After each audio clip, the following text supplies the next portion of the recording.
Good morning everyone. I am Shreya. Uh, Now we are starting our chapter matter and our surroundings. So आपको matter and our surroundings से क्या मतलब मिलता है?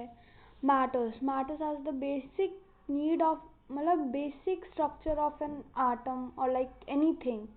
ठीक है, चलो हम लोग स्टार्ट करते हैं इसको. मैंने नोट्स में कन्वर्ट कर दिया है, आप चाहना तो फिर इसको कर लेना अपने हिसाब से. So matter in our surrounding मतलब हमारे सराउंडिंग्स में कैसे मैटर्स हैं. स्टडी टाइम, अब हम लोग का टाइम है, एकदम कंसंट्रेशन करके ही करो, पढ़ो. Okay. So 5 basic elements are air, water, earth, fire, sky. आपको ये पता है कि हम लोग एक होता है पंच तत्व, उसको हम लोग कहते हैं ये हवा, पानी, पृथ्वी, आग और आसमान. तो हम उसको 5 तत्वों से मिला हुआ हमारा शरीर बनता है. ये चीज़ आपको पता है, आपको मतलब आपके दादी नानी ने बताई होगी, ये चीज़ तो हमें पता है. और मतलब everything in this universe is made up of material named matter. हर एक चीज़, हम भी मैटर से बने हैं, और जो भी मतलब हर चीज़ मैटर से बनी है, एक मटेरियल से बनी है जिसको हम लोग मैटर कह सकते हैं. किसी भी तरह का मैटर हो सकता है, उसमें कोई वो नहीं है. One school believed matter to be continuous like a block of wood, whereas the other thought that matters was made up of particles like sand. अब कुछ लोग कहते हैं कि वो block of wood मतलब wood से बना रहता है, कुछ लोग सोचते हैं कि वो मटेरियल होता है मतलब पार्टिकल्स होते हैं, वो सैंड की तरह होते हैं, वैसे बनता है. अब ये हम लोग पहुंच गए डू यू नो में. The SI unit of mass is kilogram. हमें पता है मास और वेट में बहुत डिफरेंस होता है, ये चीज़ आप याद रखना. मास कभी भी जीरो नहीं हो सकता या नेगेटिव में नहीं जा सकता, पर वेट आपका नेगेटिव में जा सकता है या जीरो भी हो सकता है. It's depend on the gravity in only weight. Okay, ये चीज़ याद रखना. इसका आता है पर अभी आपके में है नहीं तो मैं नहीं पढ़ा रही. Particles of matter are extremely small and cannot be seen with a powerful microscope.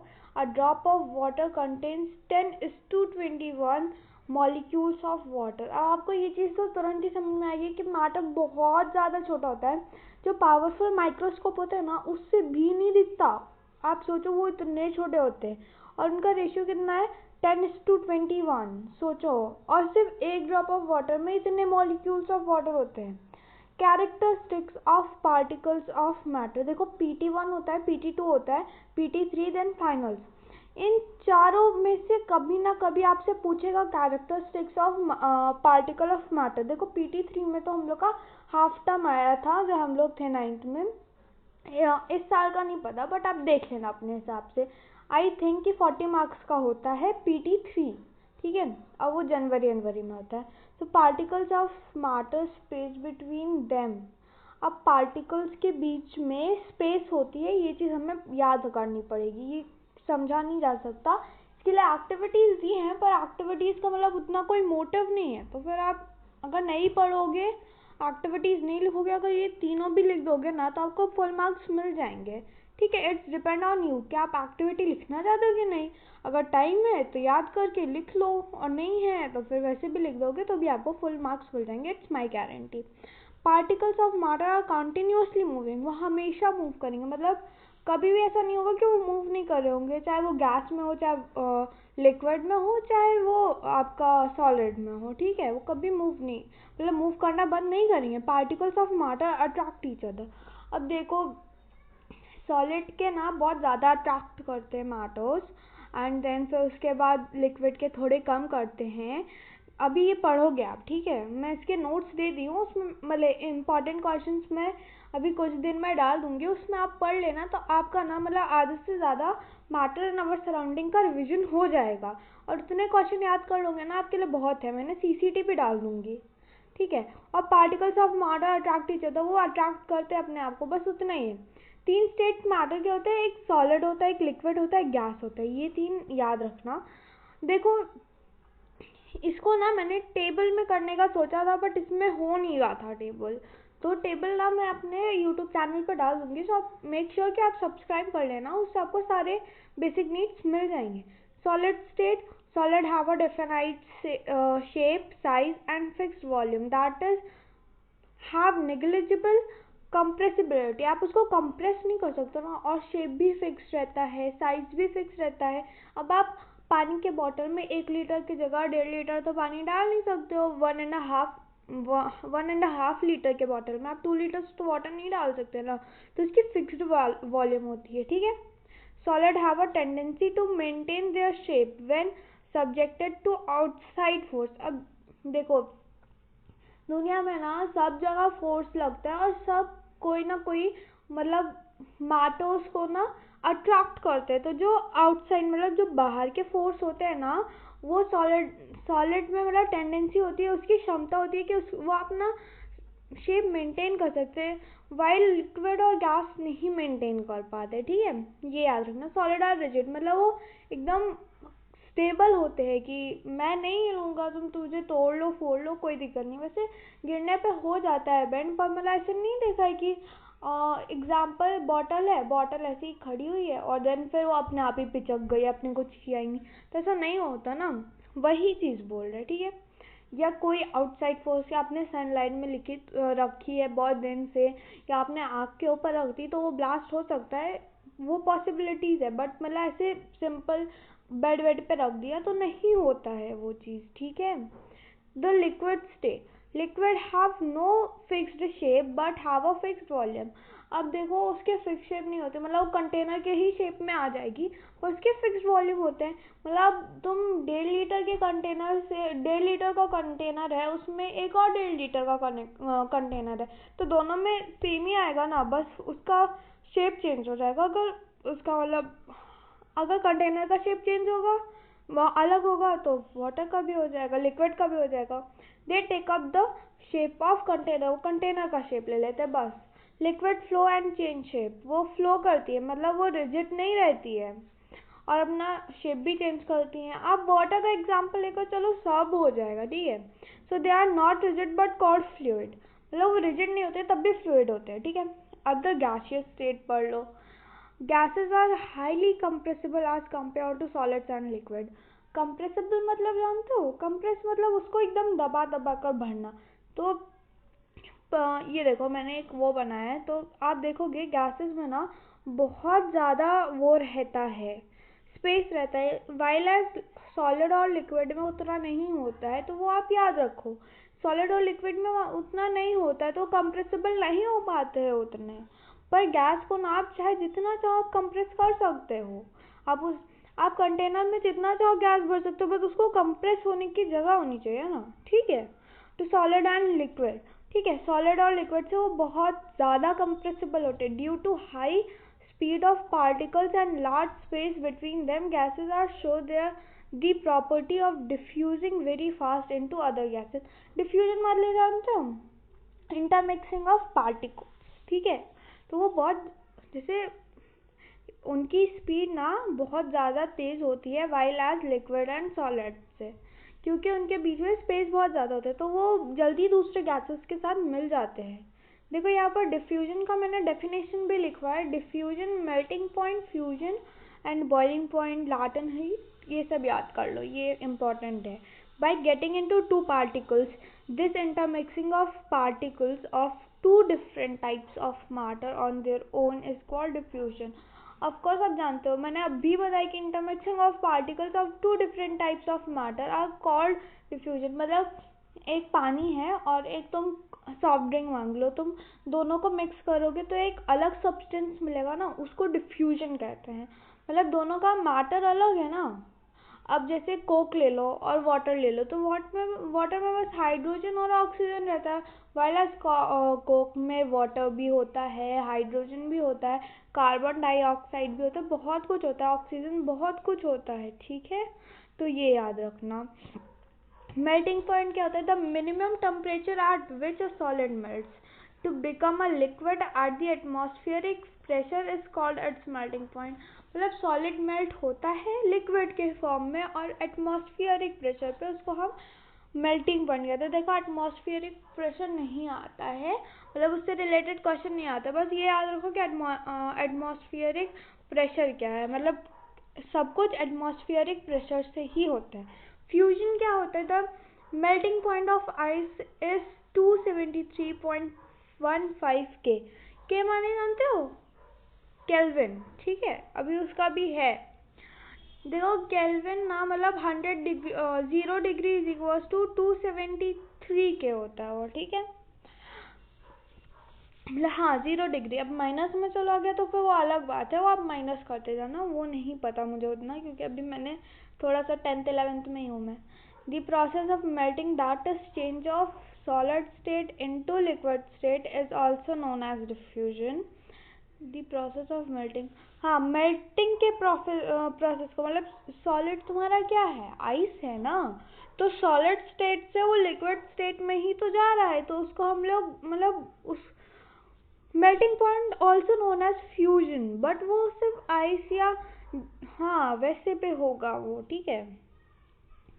Layton heat क्या होता है, ये थोड़ा सा याद कर लो, ये थोड़ा इम्पोर्टेंट है। It gets hidden into the content of the beaker and as known the latent heat, मतलब जब वो हाइड हो जाता है उसका कंटेंट मतलब मैटर मतलब जो हमें विजिबल है, मतलब मैटर क्या होता है कि मैटर बहुत सारी चीज़ों से बना रहता है, जैसे उसमें थाउजेंड्स मिलियंस ट्रिलियंस मैटर के पार्टिकल्स होते हैं, तो उनसे जो मिलता है वो हमें दिखता है ना, तो वो हम देख कर कहते हैं कि जब वो चीज़ बंद हो जाती है, मतलब तुम वाटर को बॉईल करते जाओ, ऐसा स्टेट आएगा ना कि जब वाटर रहेगा ही नहीं, तो उसको हम लोग लैटेंट हीट कह सकते हैं। Change 1 kg of a solid into liquid at atmospheric pressure at its melting point is known as the latent heat of fusion. अब देखो 1 kg सॉलिड है, मतलब सॉलिड मीन्स तुम आयरन ले लो, कोई भी सब्सटेंस ले लो, उसको लिक्विड में चेंज कर लो उसके एटमॉस्फेरिक प्रेशर पे या मेल्टिंग पॉइंट पे, तो उसको लैटेंट हीट ऑफ फ्यूजन भी कहा सकता है। Particles in water at 0 degree means, मैंने बताया ना 0 डिग्री इज इक्वल टू 273, यहाँ पर मैंने लिखा 273.15। आपने 8th में पढ़ा होगा अप्रॉक्सीमेट, तो अप्रॉक्सीमेट मतलब जो 50 के पीछे रहते हैं उनको हम लोग 27 उस साइड का ले लेते हैं नंबर बिफोर वाला, और अगर 50 के आगे रहते पॉइंट में तो फिर हम लोग उसको दूसरा ले लेते हैं, वही चीज़ है, ध्यान से पढ़ो, 8 से थोड़ा थोड़ा रिलेट करता है। Have more energy as compare to particles in ice at the same temperature. Particles in water at 0 degree, 0 degree means 273 K, have more energy as compare to, हाँ अब देखो पार्टिकल्स ऑफ वाटर की ना मतलब जैसे 0 degree melting point है ice का, ये चीज़ मैंने आपको बता दिया है। तो पार्टिकल्स मतलब वाटर के पार्टिकल्स ज़्यादा एनर्जेटिक होंगे आइस के पार्टिकल से एट सेम टेम्परेचर, मतलब सेम टेम्परेचर पे, समझ में आया। बॉइलिंग पॉइंट थोड़ा देख लो, बॉइलिंग पॉइंट और मेल्टिंग पॉइंट थोड़ा कंफ्यूजन होता है, ठीक है। At a temperature liquid starts changing into gas, the temperature at which liquid starts boiling on atmospheric pressure is known as its boiling point. अब देखो उसमें मेल्टिंग पॉइंट क्या था, solid to liquid, boiling point क्या है, liquid to gas, ठीक है। बस इतना याद रख लो, वरना ये सेम है, कंफ्यूजन आता है, याद रख लो, कभी कभी पूछ लेते हैं इसकी डेफिनेशन, बस वही चीज़ है। Boiling is the bulk phenomenon for water, the temperature is, हाँ मतलब वो बल्क में होता है, ठीक है। अब देखो इसमें ना थोड़ा सा आपका मैथ्स भी दे दिया है। अब 273 plus 100 is equals to 100 degree, हम लोग अगर हमें 100 डिग्री को केल्विन स्केल में कैलकुलेट करना है तो हम लोग क्या करेंगे, जितना डिग्री है उसमें 273 प्लस कर दो, आपका केल्विन स्केल स्टार्ट हो जाएगा। अब देखो इसको थोड़ा देख लो, ओह सॉरी गलती से मैंने आई थिंक उल्टा कर दिया, आप थोड़ा सा फ़ोन उल्टा करके देख लेना, ठीक है।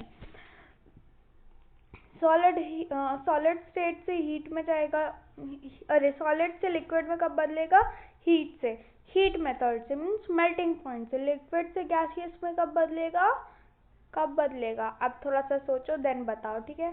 सोच लिया, boiling point, yes, and then gaseous to liquid cool होकर, लिक्विड टू सॉलिड कूल होकर, ये समझ लिया। अब नेक्स्ट हम लोग करते हैं, अभी कितना बाकी अभी है थोड़ा, हाँ तो to change our temperature on the Kelvin scale to the Celsius scale. अब तुमको केल्विन स्केल से सेल्सियस स्केल में टेम्परेचर चेंज करना है तो तुम कैसे करोगे, तो तुम उस जितना डिग्री होगा उसमें से 270 मतलब जितना केल्विन स्केल पे होगा उसका के, तुम उतना उससे 273 माइनस कर देना। मान के चलो 373 है, उसमें से तुम 273 माइनस कर दोगे तो तुम्हारा 100 आएगा, मीन्स 100 डिग्री। समझ में आया?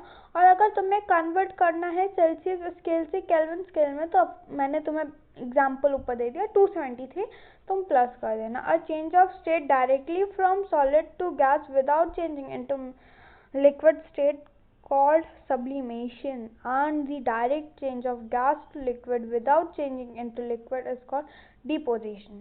अब देखो इधर ध्यान से सुनना। अब देखो तुमने सॉलिड से लिक्विड में चेंज किया, देन लिक्विड से गैस में चेंज किया ना, बट तुम्हें लिक्विड प्रोसेस को हटाना है कि नहीं, मैं इसको नहीं करना है, मुझे डायरेक्ट सॉलिड से गैस में कन्वर्ट करना है, तो उसको सब्लिमेशन कहेंगे। ठीक है, उसके बहुत सारे तरीके होते हैं। अब देखो अगर हमको गैस से सॉलिड में कन्वर्ट करना रहता है, तो पहले हम लोग गैस से लिक्विड में जाते हैं ना, फिर देन लिक्विड से सॉलिड में आते हैं। बट हमें लिक्विड वाला प्रोसेस हटाना, तो हम लोग डायरेक्ट गैस से सॉलिड में आते हैं, तो उसको हम लोग डिपोजिशन कहते हैं, right? Okay.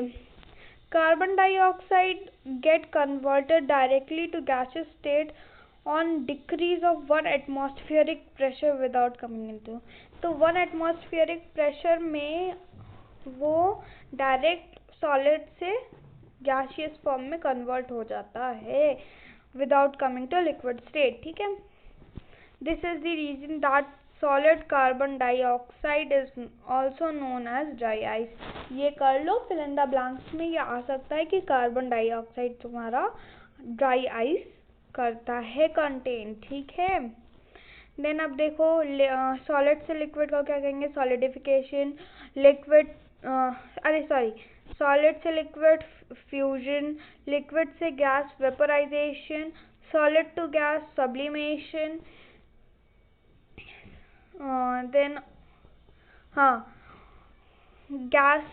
Gas to liquid condensation, liquid to solid solidification and solid to gas sublimation. ये याद रख लो, ये भी आता है कभी कभी।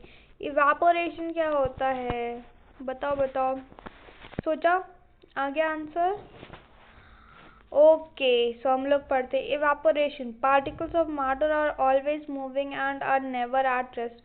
तुम्हें पता है आज, छोड़ दो, वो गलत हो गया आई थिंक।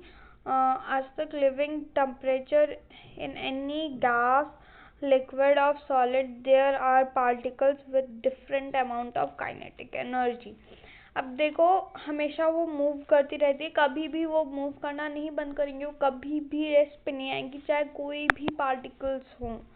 ठीक है, और living temperature in any gas, मतलब जिसमें हम लोग जी सके, जिस टेम्परेचर पे हम लोग गैस के साथ जी सके,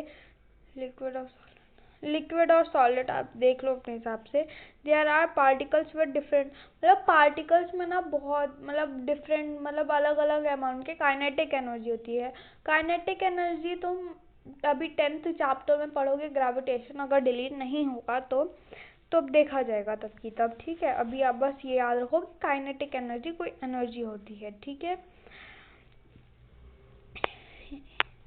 in the case of liquid, a small fraction of particles at the surface having higher kinetic energy able to break away from the force of attraction of other particles and get it converted into vapors।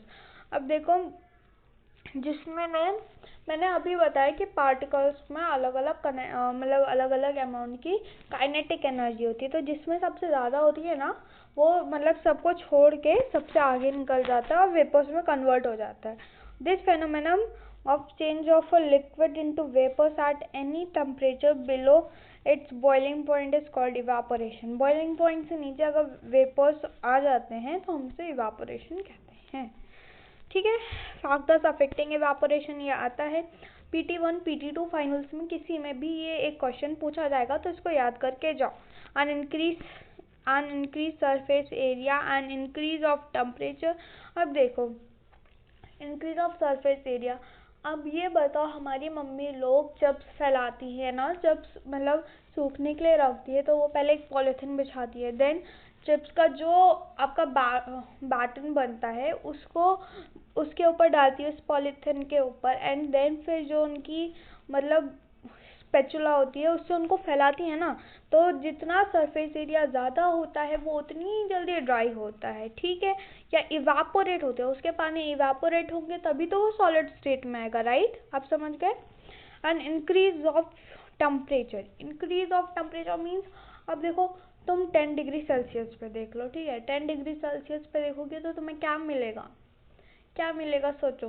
10 degree Celsius और तुम मान के चलो 50 degree Celsius और 10 degree Celsius पे तुमने clothes को बाहर सुखाने के लिए रखा है, तो किस में जल्दी 10 डिग्री सेल्सियस पे जल्दी क्लोथ्स ड्राई होंगे कि 50 डिग्री सेल्सियस पे क्लोथ्स जल्दी ड्राई होंगे, समझ गए, 50 डिग्री पे। तो यही है कि an increase of temperature is the best way of affecting evaporation, ठीक है।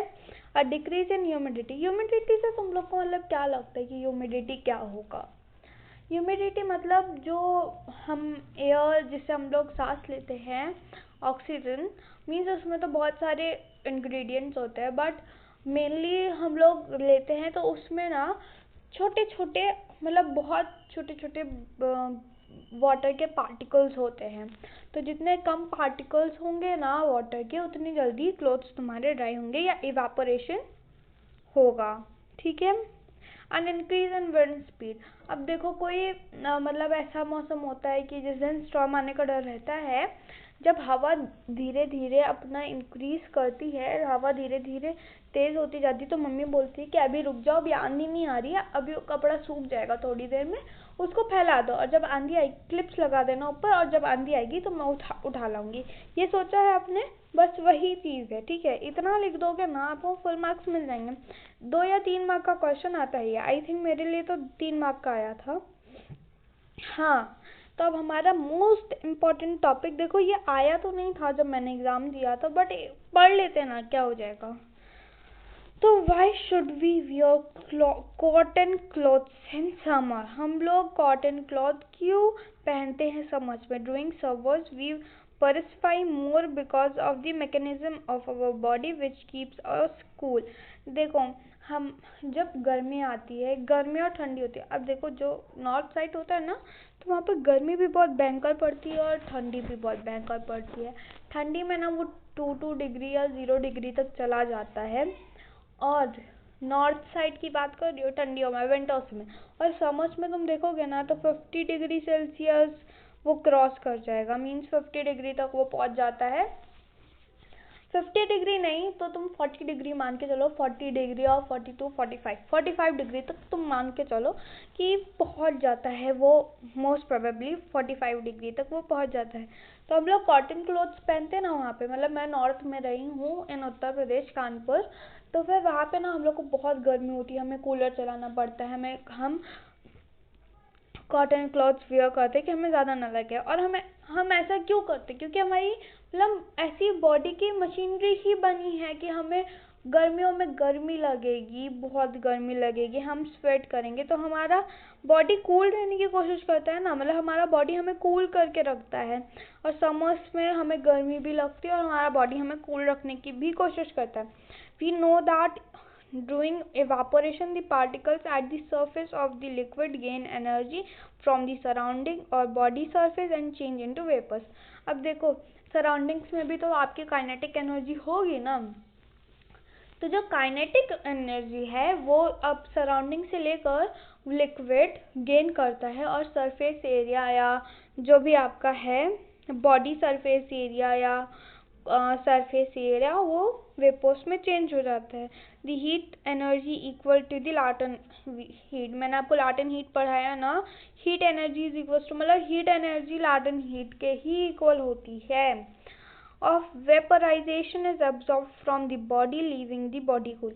और देखो हमें स्वेटिंग होती है ना, मतलब गर्मियों में हमें बहुत स्वेटिंग होती है, तो हम लोग क्या करते हैं कि हमें स्वेटिंग होती है, तो अभी आप एकदम गर्मी में पसीने से तर-बतर भीग कर जाओ और फैन के नीचे बैठ जाओ, आपको कितना कूल कूल लगता है, ठंडा ठंडा। हम तो ऐसे ही करते थे, हम लोग तो ऐसे ही करते हैं, अभी भी करते हैं कि बाहर ना गर्मी से आए डायरेक्ट स्कूल से, और देन फिर यहाँ पर बैठ गए, मम्मी से बोला मम्मी फैन चलाओ, और फुल स्पीड पे 2 घंटा सो गए, और हमारी बॉडी एकदम ठंडा ठंडा कूल कूल फील करती है, ठीक है। तो जो लाटेंट हीट होता है ना, सॉरी ये आ रहा है बार बार, मैं भी इसको सही कर दूंगी थोड़ी देर में। हीट एनर्जी ना लाटेंट हीट के इक्वल होती है, और वो मतलब जो वेपोराइजेशन है ना वो बॉडी एब्जॉर्ब कर लेती है और फिर वो बॉडी को कूल कर देती है। Cotton being a good absorber of water, cotton होता है ना उससे मतलब वो कॉटन बहुत जल्दी पानी सोखता है, इसलिए कहते हैं कि गद्दे को कभी धुलना नहीं चाहिए जल्दी, उसका हम लोग फाड़ के देन उसकी रुई सही करके कर देते हैं, क्योंकि रुई कॉटन मतलब रुई तो कॉटन ही होती है ना, तो रुई जब पानी को एब्जॉर्ब करती है वो पानी को पूरा तो एब्जॉर्ब कर लेती है, पर इतना ज़्यादा वो भरता है ना, मतलब इतनी भारी हो जाती है कि जिसका कोई हद ही नहीं है। 3-4 लोग होते हैं फिर, मतलब एक इंसान जो गद्दा उठा सकता है ना उसके लिए 2-3 लोग, मतलब डबल एनर्जी लग जाती है, एकदम डबल काइनेटिक एनर्जी, ठीक है। हाँ, हम लोग कहाँ पे थे?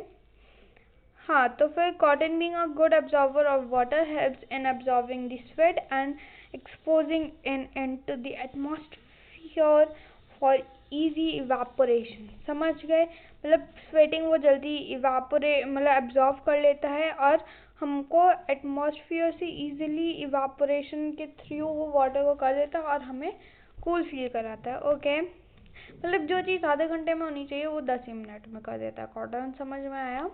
ये आता नहीं क्वेश्चन बट पढ़ लो, कभी कभी आ जाता है। Okay, thank you for watching my video.